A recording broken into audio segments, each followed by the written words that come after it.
نحمده ونصلي على رسوله الكريم اما بعد فقد قال الله تبارك وتعالى كما ورد في سورة النصر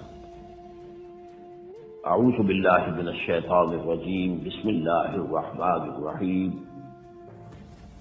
اذا جاء نصر الله والفتح ورأيت الناس يدخلون في دين الله افواجا فسبح بحمد ربك واستغفره انه كان توابا.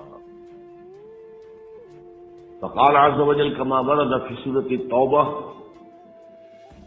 فإذا انسلخ الأشهر الحرم فاقتلوا المشركين حيث وجدتموهم وخذوهم واحصروهم واقعدوا لهم كل مرصد فإن تابوا وأقاموا الصلاة وآتوا الزكاة فخلوا سبيلهم إن الله غفور رحيم.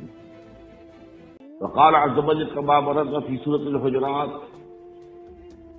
قالت الأعراب آمنا قل لم تؤمنوا ولكن قولوا أسلمنا ولما يدخل الإيمان في قلوبكم وإن تطيعوا الله ورسوله لا يلدكم من أعمالكم شيئا إن الله غفور رحيم. صدق الله العظيم. رب اشرح لي صدري ويسر لي أمري واحلل عقدة من لساني يفقهوا قولي.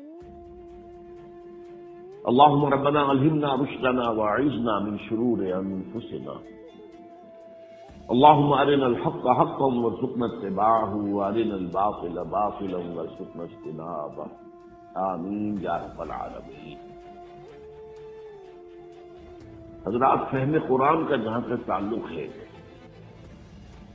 ایک اس کا میٹا فزیکل پہلو ہے، ما وراء طبیعیاتی عقائد، نظریات، ایمان کا تعلق اس سے.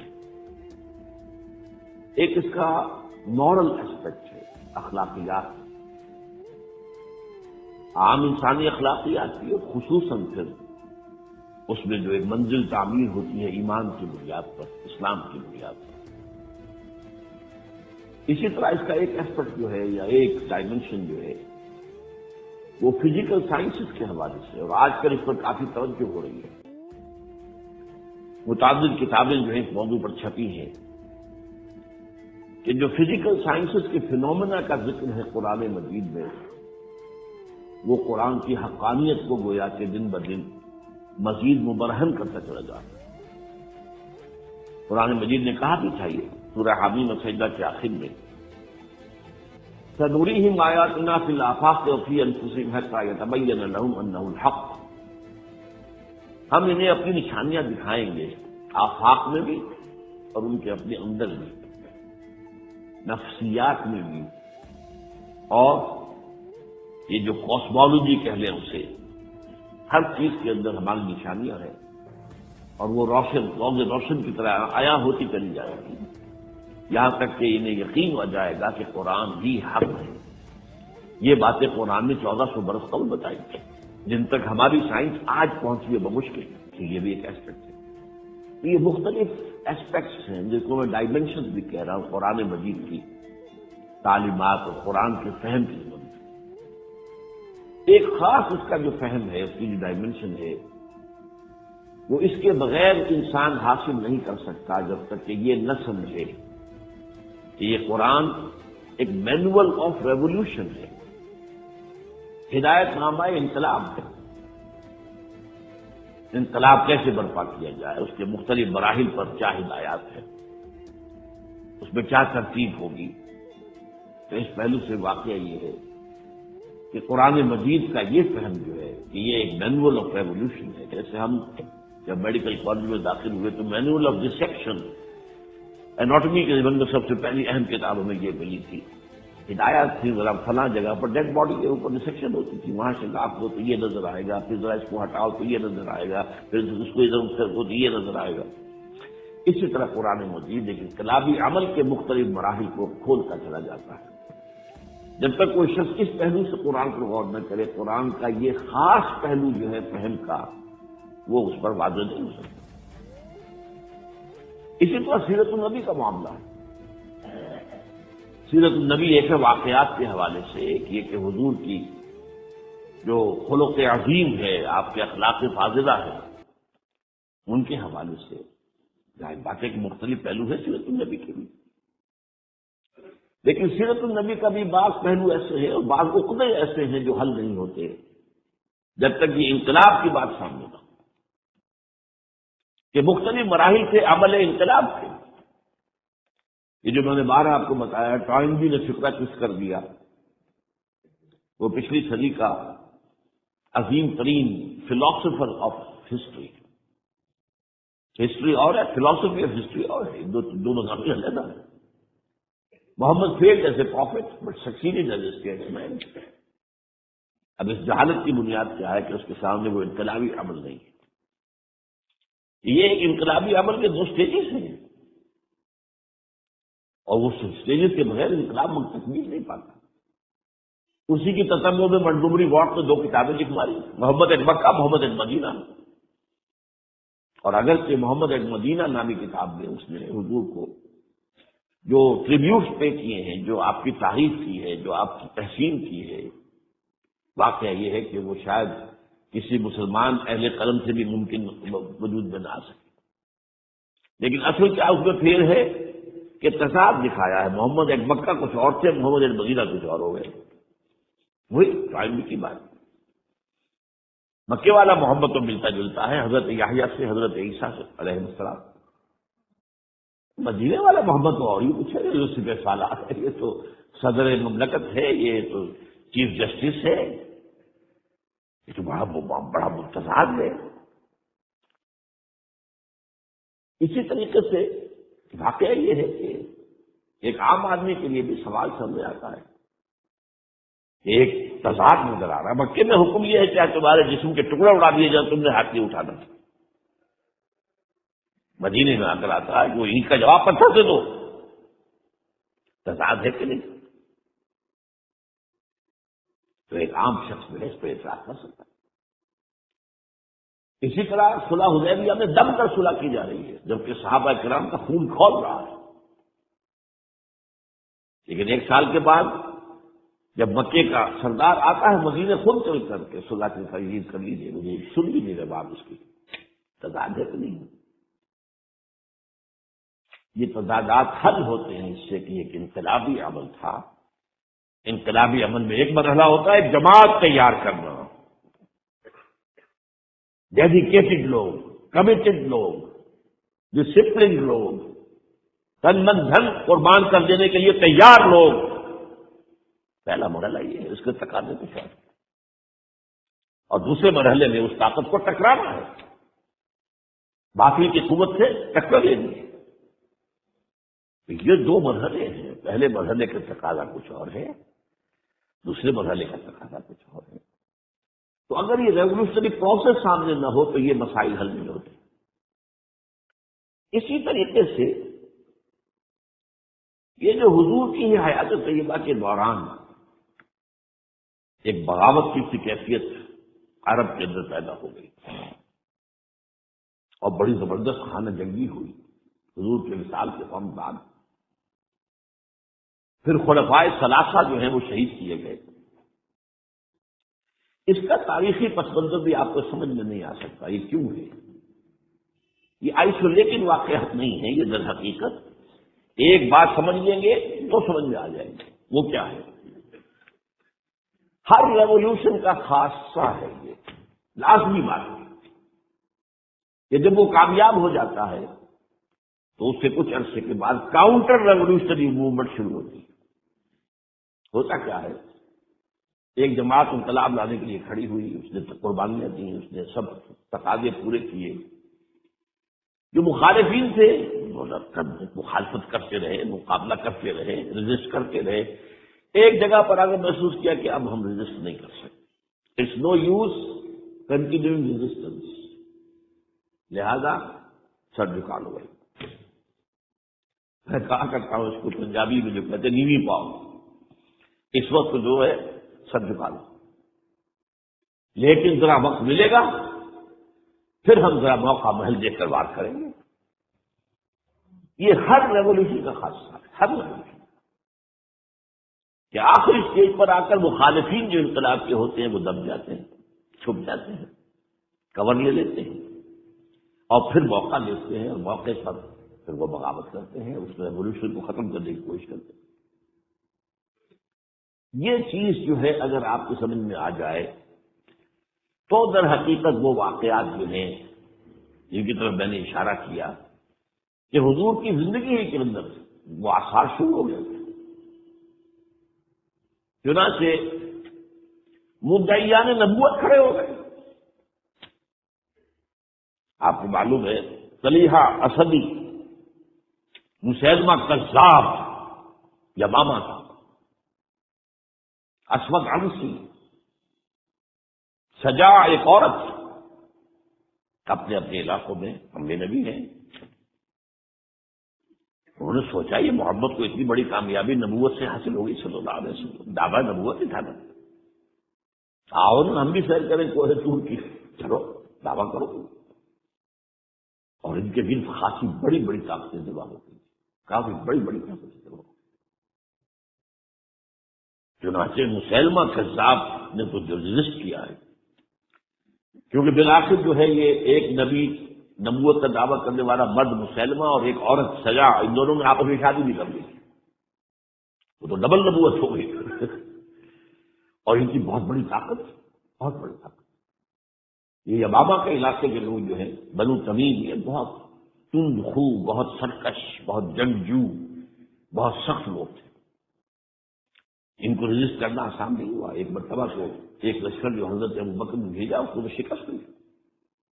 اس کے بعد حضرت خالد بن ولید رضی اللہ تعالیٰ عنہ کو بھیجا ہے، تو بہرحال ان کو تو حضور نے خطاب دیا تھا، خالد سیف من سیوف اللہ، تو اللہ کی تلواروں میں سے ایک تلوار ہے، اللہ نے فتح دی، لیکن لگ بھگ 1200 صحابہ شہید ہوئے ہیں، جن میں 500 حفاظ بھی تھے۔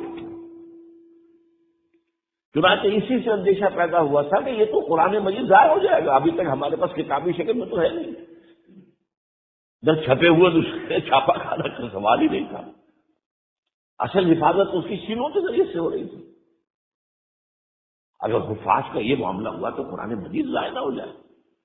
اس پر حضرت ابوبکر سے کہا گیا کہ آپ اس قرآن کو جمع کروائیں اور اسے ایک کتابی شکل دیں۔ پہلے ریلیکٹنٹ رہے حضرت ابوبکر کہ جو کام حضور نے نہیں کیا میں کیوں کروں، لیکن پھر جب دلائل سامنے آئے کہ واقعتاً تقاضا ہے تو آپ نے مانا۔ پھر جو بھی کاتبان وحی تھے حضور کے زمانے سب کچھ جمع کیا، اور زید بن ثابت رضی اللہ تعالیٰ عنہ کو ان کا جو ہے چیئرمین بنوایا اس کمیٹی نے۔ پھر جس کے پاس قرآن مجید لکھا ہوا کچھ تھا، کسی کے پاس اونٹ کی جو یہ اسکیپولا ہوتا ہے، یہ چھاڑنے کی ہڈی بڑی چوڑی ہوتی ہے تختی کی طرح، کسی نے اس پر کچھ لکھا ہوا ہے، کسی نے کوئی چمڑے کے اوپر کچھ لکھا ہوا ہے، کسی نے کسی کپڑے پہ لکھا ہوا ہے، کسی کو کوئی کاغذ مل گیا تو کیا ہی کہنے ہیں۔ تو پھر وہ جمع کیا گیا، اور پھر سب جو ہے جو حفاظ بھی موجود تھے ان کے ذریعے سے پھر یہ کتابی شکل دی گئی۔ اس وجہ سے تو یہ جو ایک زبردست قسم کی تحریک اٹھی تھی وہ کیوں اٹھی؟ اب اس کا تجزیہ کیجیے۔ اصل میں نے جو آیات آپ کے سامنے پڑھی وہ کیوں پڑھی اس حوالے سے؟ پہلی بات تو نوٹ کیجیے، اذا جاء نصر اللہ والفتح ورأيت الناس يدخلون في دين الله افواجا، جب اللہ کی مدد آ گئی اور فتح ہو گئی اور آپ نے دیکھا کہ لوگ اللہ کے دین میں فوج در فوج داخل ہو رہے ہیں،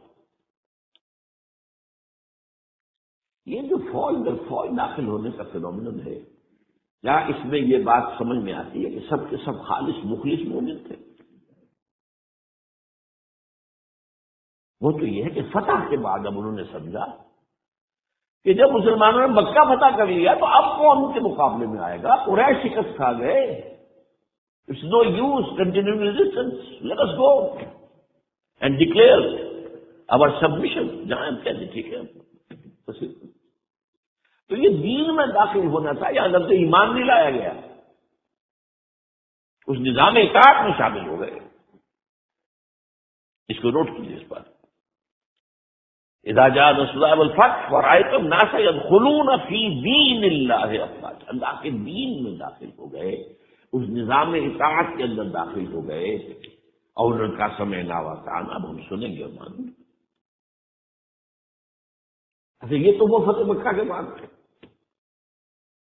اس کے 1 سال کے بعد جب سورہ توبہ نازل ہو گئی اور مشرکین عرب کو آخری مہلت دے دی گئی، صرف 4 مہینے کی مہلت ہے، یا ایمان لاؤ یا تمہارا قتل عام ہو جائے گا، اس کا میں پس منظر کئی دفعہ بیان کر چکا ہوں۔ جو 40 نووی میں حدیث آئی تھی اس کے حوالے سے بھی تفصیل سے بیان کر چکا۔ اللہ تعالیٰ اپنے رسول جس قوم کی طرف بھیجتا تھا وہ قوم اگر انکار کرتی تھی تو ہلاک کر دی جاتی۔ یہ مرحلہ آیا ہے اب قریش کے لیے، یا مانو یا ہلاکت۔ پہلی قومیں ہلاک کی گئی، غرق کر دیے گئے، یا زلزلہ آ گیا، یا کوئی باد سرسر آ گئی، مختلف طریقوں سے۔ ایک طریقہ یہ بھی تھا کہ مسلمانوں کے ہاتھوں قبضے کر دیے گئے، جو میں نے آیت آپ کو سنائی ہے، آیت نمبر 5 ہے سورہ توبہ کی۔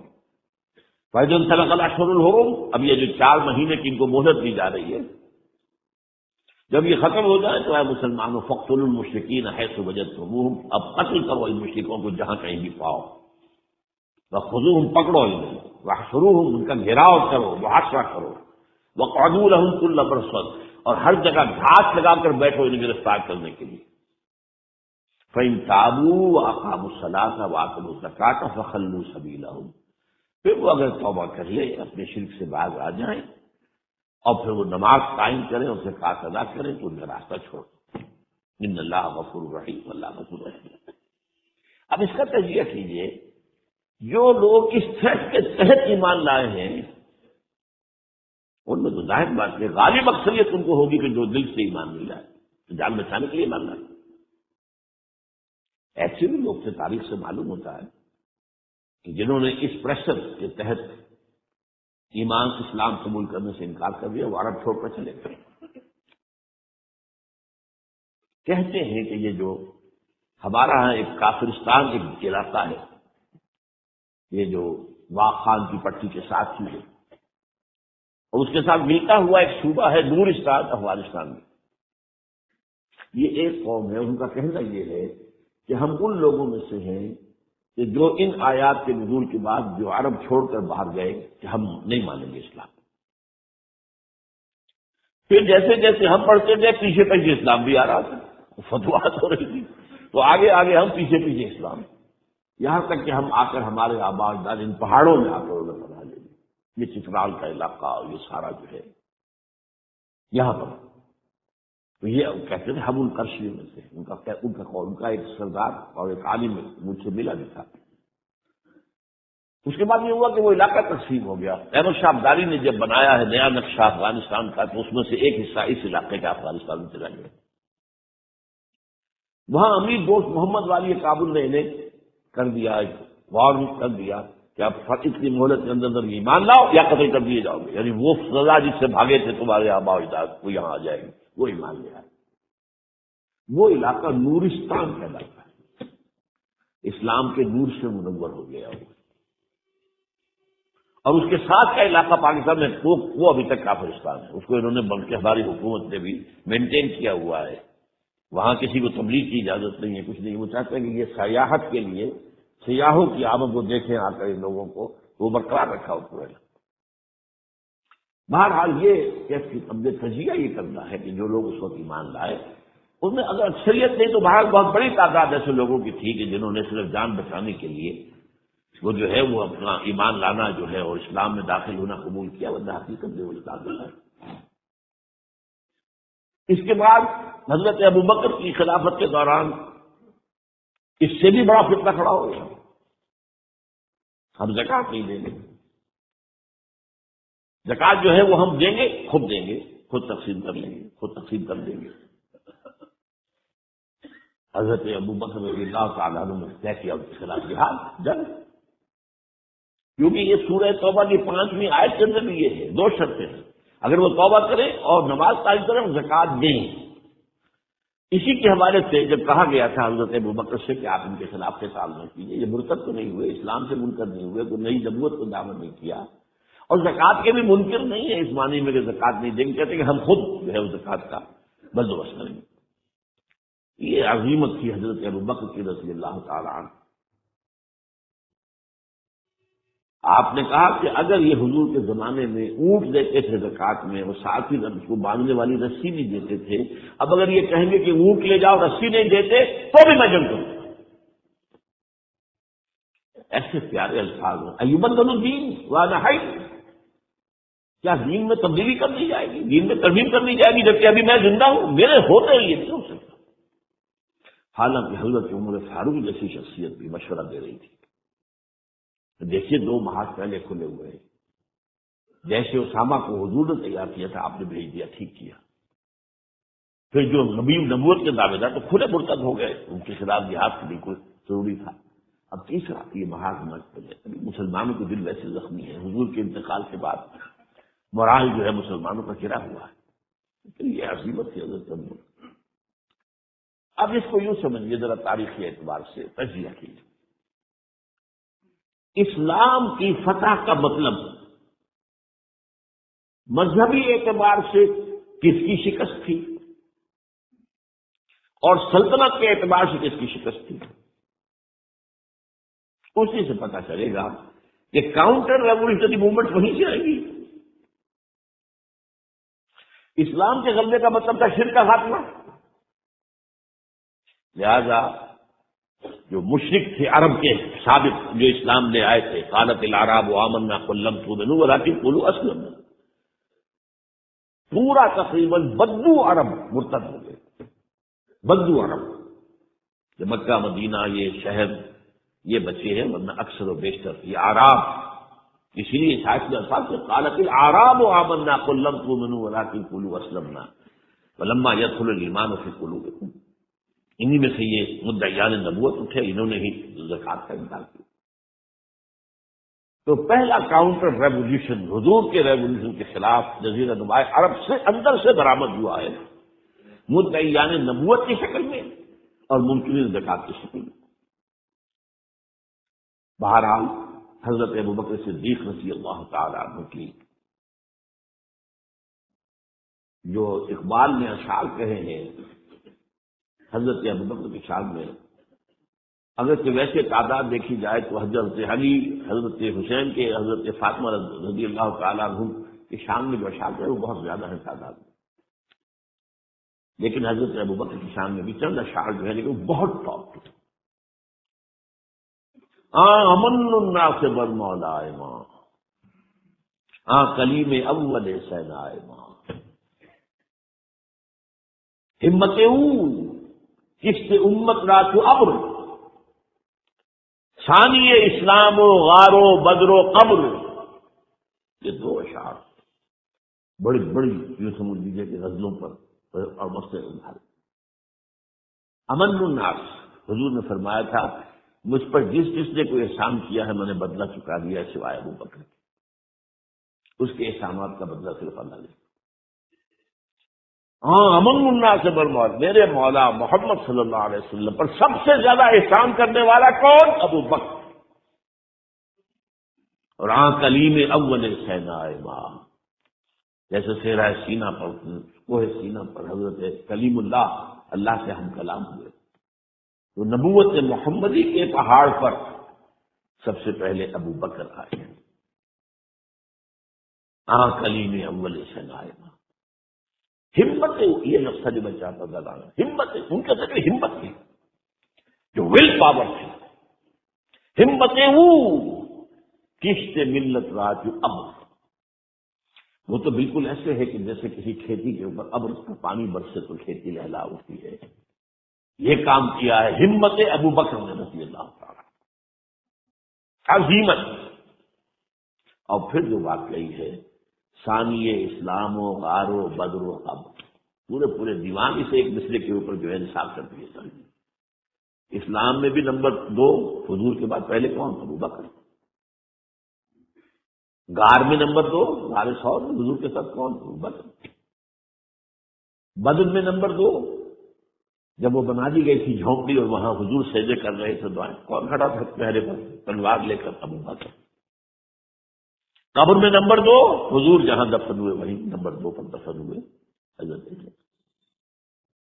بہرحال یہ جو پہلا کاؤنٹر ریولیوشنری موومنٹ تھی جو عرب سے اٹھی ہے حضرت ابوبکر کی ہمت و عزیمت نے اس کو کچل کر اور گویا کہ کنسالیڈیٹ کر دیا اثر نو ریولوشن آف محمد صلی اللہ علیہ وسلم. وہ انقلاب پھر محکم ہو گیا، مستحکم ہو گیا، اور اب حضرت عمر کے حوالے ہو گئی.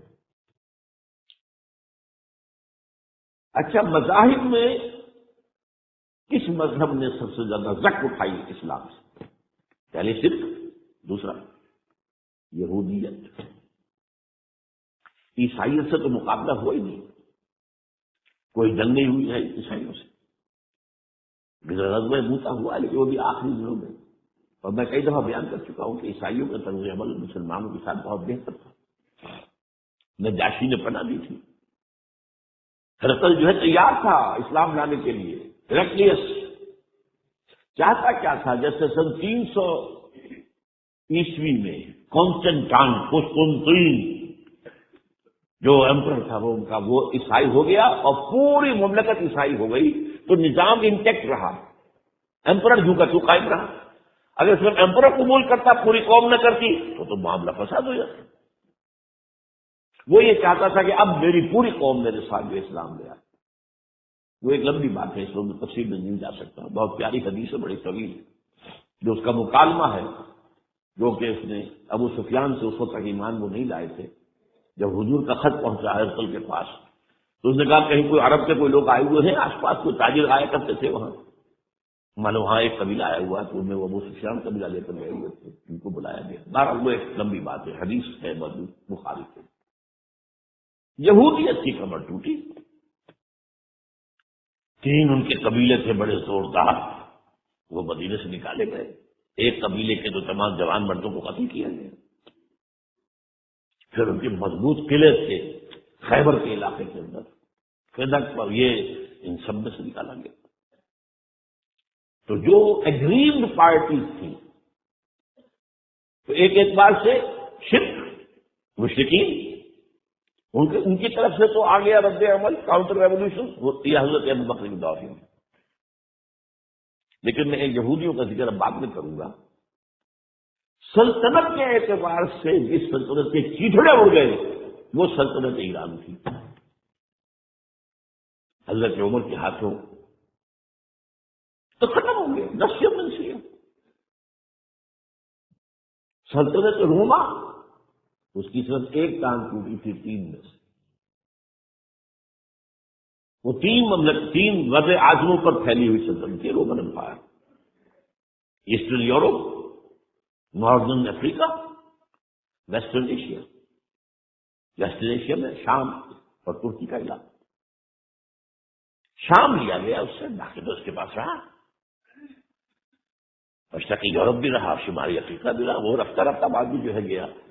لیکن یہ کہ اصل میں جو ہے پہلے مرحلے میں ایک کام ٹوٹی. ایک ایران کا خاتمہ ہو گیا، اور ایرانی بے انتہا نسل پرست، ان میں اپنی ریشیل سپیریورٹی کا بہت احساس ہے، نسلی برتری کا. اپنی تاریخ پر بہت ناز ہے، شہنشاہیت کی تاریخ جو کہ خسرو سے شروع ہوتی ہے، سائرس سے، پھر ڈیریس جیسا عظیم فاتح. بڑی عظیم تاریخ ہے ایران کی، اس کو یوں سمجھے، یہ معمولی شہر نہیں ہے ایران، بہت عظیم تاریخ. اور کئی 100 برس تک تو سارا معاملہ جو ہے، جسے آپ وہ سی-100 کہتے ہیں، تو یہ 2 سپر پاورز نہیں ہیں، ایران اور روم، ایران اور روم، ایران اور روم. کبھی ایران غالب آ گیا روم بیٹھ گیا، کبھی روم غالب آ گیا ایران بیٹھ گیا. قرآن مجید میں ایک پوری سورت جو ہے سورہ روم کے نام سے ہے کہ نہیں؟ الف لام میم غلبت الروم فی ادنی الارض وهم من بعد غلبهم سیغلبون فی بضع سنین. بہرحال ایران کا جو پرخے اڑے ہیں، بادشاہت ختم ہوئی ہے، اس کا وار آیا ہے حضرت عمر پر. یہ چونکہ ہوا حضرت عمر کے ہاتھوں، لہذا ایرانیوں کے نزدیک مبغوض ترین شخص حضرت عمر تھا، اور حضرت عمر سے نفرت ان کی جبلت کے اندر، ان کے دین میں.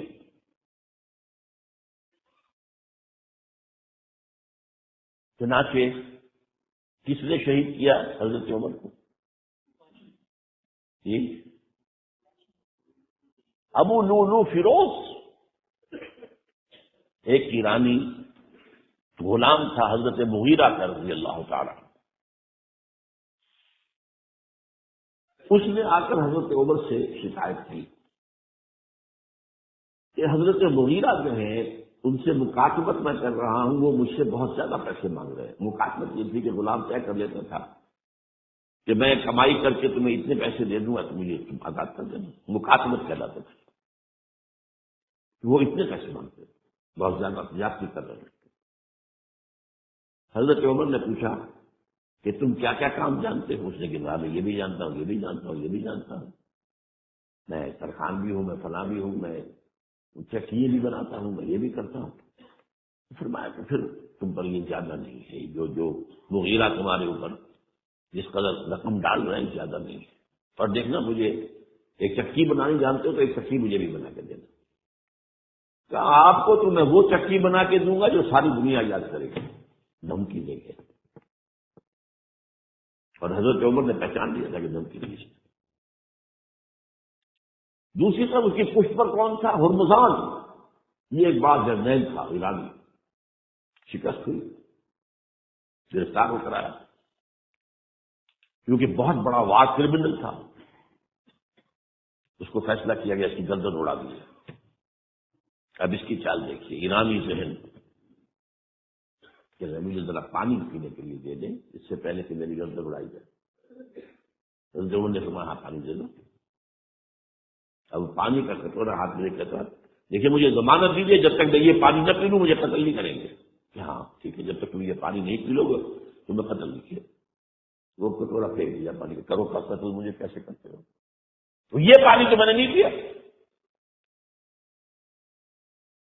چھوڑنا پڑ گیا، زبان کی بات ہے۔ وہ تھا اس کی پشت پر ابو لولو فیروز، اور ابو لولو فیروز کے اب بھی اس کے جیسے ائمہ اہل بیت کے اہل تشیع جو ہیں وہ ان کے مقبروں کی فریق بناتے ہیں، اس کے اوپر جاری ہیں اس کا ہے، اور حضرت ابو لولو فیروز کا حلقہ وہ قاتل عمر رضی اللہ۔ تو سمجھ رہے اس بات کو؟ جو بھی نیڈ تھے وہیں سے کاؤنٹر اٹیک ہونا تھا نا۔ اب آئیے یہود کی طرف۔ ظاہر بات ہے کہ جزیرہ نما عرب سے یہودیت کا خاتمہ ہو گیا۔ اس کے بعد مجھے اکثر اس معاملے میں یاد آ جایا کرتی ہے ایک پکچر کبھی کسی زمانے میں دیکھی تھی، ہیلن آف ٹرائے۔ وہ ٹرائے کا گھوڑا تو بہت سے لوگوں نے سنا ہوگا، ایک کہانی ایسی ہے کہ وہ اسپارٹا اور ٹرائے کے آپس میں جنگ تھی، اس میں وہ گھوڑا ایک بنا کر اس کے اندر چھپا کر فوجیوں کو وہ شہر کے اندر لے گئے تھے۔ اس جنگ میں ایک موقع پر جو ان کا سب سے بڑا یونانیوں کا جو سب سے بڑا سردار تھا، تو جو ان کا سب سے بہادر شمار ہوتا تھا، وہ قتل ہو گیا۔ تو ایک یونانی جو ہے دوسرا سردار کھڑا ہو کر کہتا ہے، so this is the end of Greek bravery but not of Greek treachery. یہ یونانیوں کی بہادری کا تو خاتمہ ہو گیا اس شخص کی موت کے ساتھ، یونانیوں کی عیاری تو ختم نہیں ہوئی نا۔ تب اس نے سے یہ پہلے تو پسپائی کروا دی، سب کے سب چلے گئے۔ اب یہ ٹرائے والے دیکھ رہے جب جا رہی ہیں فوجیں چلی گئی، جہازوں میں بیٹھ کے بھی روانہ ہو گئے۔ پھر کچھ عرصے کے بعد واپس آئے، خفیہ طور پر گھوڑا بنا کر لائے بہت بڑا، اس کے پیٹ میں اپنے فوجی بھرے۔ اب وہ جو ہے لوگوں نے دیکھا بعد میں ٹرائے کا گھوڑا ہے، اس کو جو اندر لے گئے، وہ خوشیاں منا رہے ہیں فتح کی۔ رات کو جب وہ شراب کے نشے میں دھت ہو چکے ہوئے تھے، وہ اس میں سے نکلے، پیٹ میں سے اس نے قتل کیا ہے۔ تو ٹریچری ہے۔ تو یہودیوں کی بریوری تو ختم ہو گئی جبکہ خیبر فتح ہو گیا اور وہاں کے بڑے بڑے قلعے حضرت علی رضی اللہ تعالیٰ عنہ کے دست مبارک سے، اور ان کا بہت بڑا مرحب، بہت بڑا سردار، بہت بڑا طاقتور، وہ قتل ہوا حضرت علی کے ہاتھ رضی اللہ تعالیٰ، بٹ ناٹ دی جویش ٹریچری۔ وہ ٹریچری اب شروع ہوتی ہے حضرت عثمان کی زمانے میں۔ عبداللہ ابن سبا ایک یہودی ہے یمن کا، وہ اسلام کا لبادہ اوڑھ کر اسلام میں آ گیا مدینے میں۔ یہاں اس نے اس معاشرے کا خوب تجزیہ کیا، یہاں کیا کیا چیزیں ہیں، کون کون سی فورسز ایٹ پلے ہیں، میں کس دختیرت کو چھیڑ سکتا ہوں۔ میں نے محسوس کیا کہ بنو ہاشم اور بنو امیہ کی بڑی پرانی جو ہے چپلش اور مسابقت، ایک طرح کا مقابلہ قریش کے ان دو بڑے گھرانوں کے اندر، یہ ان کی ہڈیوں کے اندر ہے، اس کو اٹھایا۔ اب عجیب بات اصل میں یہ ہے کہ خلیفہ اول نہ بنو امیہ میں سے تھے نہ بنو ہاشم میں سے، بنو ہاشم اور بنو امیہ کا معاملہ تھا۔ قریش تو سب ہے، جیسے بٹو بہت بڑا قبیلہ ہے، وہ مانے کے، لالے کے، شامد کے، یہ پھر ایک ایک شخص کے نام سے ہوتے ہیں، لالے کے کوئی لالا ان میں سے ہوگا، اس کے لالے والے ہو گئے، شامد کوئی شاہ محمد ہوگا، اس کے اولاد جو ہے وہ شامد کے ہو گئے، تو یہ مانے کے لالے کے، یہ سب کیا بٹو ہے۔ تو قریش جو ہے ایک بڑا قبیلہ تھا، اس میں گھرانے جیسے بنو امیہ، بنو ہاشم۔ حضرت ابو بکر نہ بنو ہاشم میں سے تھے نہ بنو امیہ میں سے تھے، بنو تیم میں سے تھے، چھوٹا سا قبیلہ تھا۔ حضرت عمر بھی نہ بنو ہاشم میں سے تھے نہ بنو امیہ میں سے تھے، بنو عدی میں سے تھے۔ اب یہ حضرت عثمان تھے کہ جو بنو امیہ میں سے تھے۔ یہاں سے اس نے اٹھائی بات اور ایسی ایسی باتیں شروع کی جو عوام جو ہیں، جو پورا رسوخ فی العلم حاصل نہیں ہوتا، وہ اس کے اندر بہہ جاتے ہیں۔ دیکھو یہ کیسے ہو سکتا ہے کہ ہمارے نبی جو ہیں وہ تو زمین میں دفن ہیں اور عیسیٰ جو آسمان پہ بیٹھے ہیں، اور عیسیٰ تو دوبارہ آئیں گے اور ہمارے نبی نہیں آئیں گے وہ بھی آئیں گے، اور ہر نبی کا ایک وسیع ہوتا ہے، محمد کا وسیع علی اسی ہونا چاہیے خلیفہ، وہ بنو ہاشم میں سے۔ باقی جو بھی خلیفہ بنا ہے غاصب ہے، ابو بکر غاصب، عمر غاصب، اور اب جو ہے سب سے بڑا غاصب وہ تو بنو امیہ میں سے عثمان۔ ہاؤ کم، کیسے خلافت اس کی؟ اور اس نے اس تک ہاتھ بات بڑھائی ہے، حضرت علی تو خدا ہے، اوتار ہے خدا کا۔ یہ ساری چیز آج بھی یا علی مدد کا نعرہ جو لگ رہا ہے، یہ وہی شبائیت کے اثرات ہیں۔ یا اللہ مدد کا نعرہ نہیں لگاتے، یا محمد مدد کا نعرہ کوئی نہیں لگاتا، یا علی مدد۔ یہ ساری چیزیں جو ہے سمجھ گئی تھی حضرت علی رضی اللہ تعالیٰ عنہ کے بارے میں۔ غالب بھی کہتا ہے مشغول حق ہوں بندگی بوتراب میں، بوتراب حضرت علی، ان کی بندگی کرتے ہوئے میں اصل میں اللہ کی بندگی، میں ان کی بندگی کرتا ہوں گویا کہ اللہ کی کرتا ہوں۔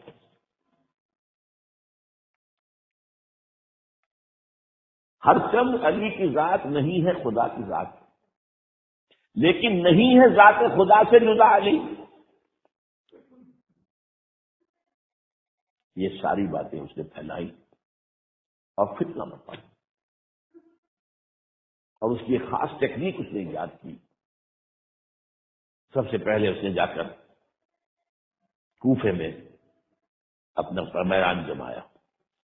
حضرت عثمان کے بارے میں تو اپنا بہت ہی، تو اپنے رشتہ داروں کو پالتا ہے، اس کو عہدے سارے اپنے رشتہ داروں کو دے دیے ہیں، اور انہیں دولت انہیں دیتا ہے، یہ کرتا ہے، معاذ اللہ معاذ اللہ۔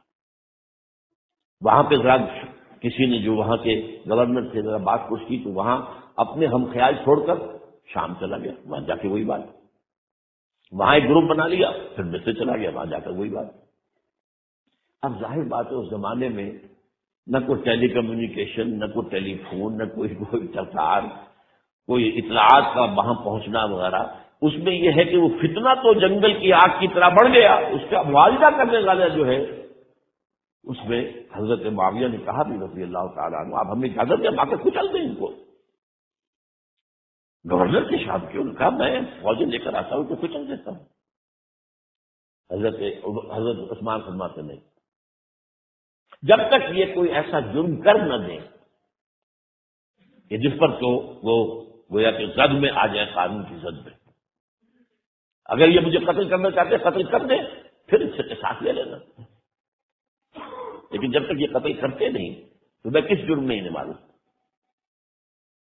عمرو بن العاص کی طرف سے آتا ہے.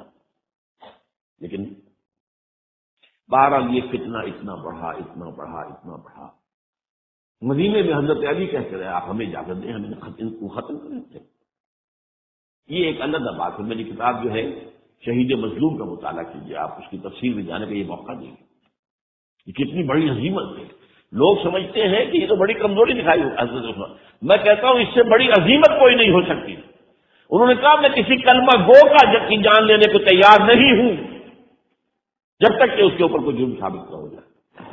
کلمہ گو ہے.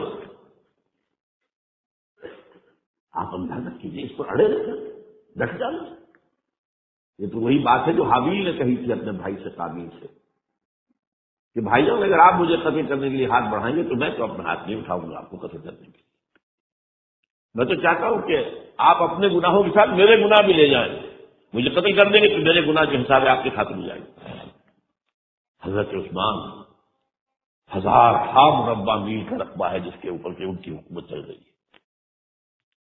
اور فوجیں ہیں مصر سے اور دمشق سے بار بار اجازت مانگ رہی. یہاں حضرت طلحہ، حضرت زبیر، حضرت علی اجازت مانگ رہے ہیں. نہیں، جب تک یہ کوئی جرم کر نہ لیں اس وقت تک. جب یہ جرم کر لیں گے پھر تم لے جاؤ اس سے قصاص سزا دے دینا. چنانچہ آخری وقت تک بھی یہ ہوا ہے کہ حضرت علی کے دونوں صاحبزادے حضرت حسن، حضرت حسین، حضرت عثمان کے دروازے پر کھڑے پہرا دے رہے تھے. عبداللہ ابن زبیر پہرا دے رہے تھے. لیکن وہ جو بلوائی تھے وہ پچھلے پچھواڑے سے کہیں دیوار پلان کے گئے، انہوں نے حضرت عثمان کو شہید کیا رضی اللہ عنہ. یہ ہے اصل میں یہودیت کا بیک لیش، یہودیت کا انتقام. اور جو سازشی ذہن اللہ نے ان کو دے رکھا ہے اس میں کوئی شک نہیں. ذہین انتہائی تباہ قوم، لیکن ان کا جسے ہم کہتے ہیں ایول جینیس، تو اس کی ان کی ذہانت کا جو ہے میدان سازش، اور اس میں اتنے ماہر ہیں کہ وہ زخم لگایا ہے اسلام کو، جسد ملی کو. ابھی تک کچھ سکون نکلے سے اسلام. یہ سنیت اور شیعت کی تقسیم کہاں سے شروع ہوئی؟ وہی سماعیت ہے، وہیں سے تو ہے. حالانکہ جب حضرت علی کی بیعت ہو گئی ہے تو حضرت علی نے پھر عبداللہ ابن سبا کو کہا توبہ کرو، تم کہتے ہو کہ میں خدا ہوں، توبہ کرو ورنہ میں تمہیں زندہ جلا دوں گا. نہیں، تم ہماری جتنی چاہے آگ مالو، ہم کہتے تم اللہ ہو. اسے 40 آدمیوں سمیت حضرت علی نے زندہ جلوایا. اور یہ بات اہل تشریح کی کتابوں میں لکھی ہوئی. بس اس وقت جسے آج کل اگر کوئی بات کی جاتی ہے عبداللہ ابن سبا کے خلاف، تو وہ سمجھتے کہ یہ شیعت کے خلاف بات ہو رہی ہے. حالانکہ حضرت علی نے تو خود ان کی اپنی کتابوں کے مطابق عبداللہ ابن سبا اور اسے 40 ساتھیوں کو زندہ جلایا. تو خدا ہے، تو ہمیں آزما رہا ہے. وَلَنَبْلُوَنَّكُم بِشَيْءٍ مِّنَ الْخَوْفِ وَالْجُوعِ وَنَقْصٍ مِّنَ الْأَمْوَالِ وَالْأَنفُسِ وَالثَّمَرَاتِ. بس اسی طرح ہماری آزمائش کر رہا ہے.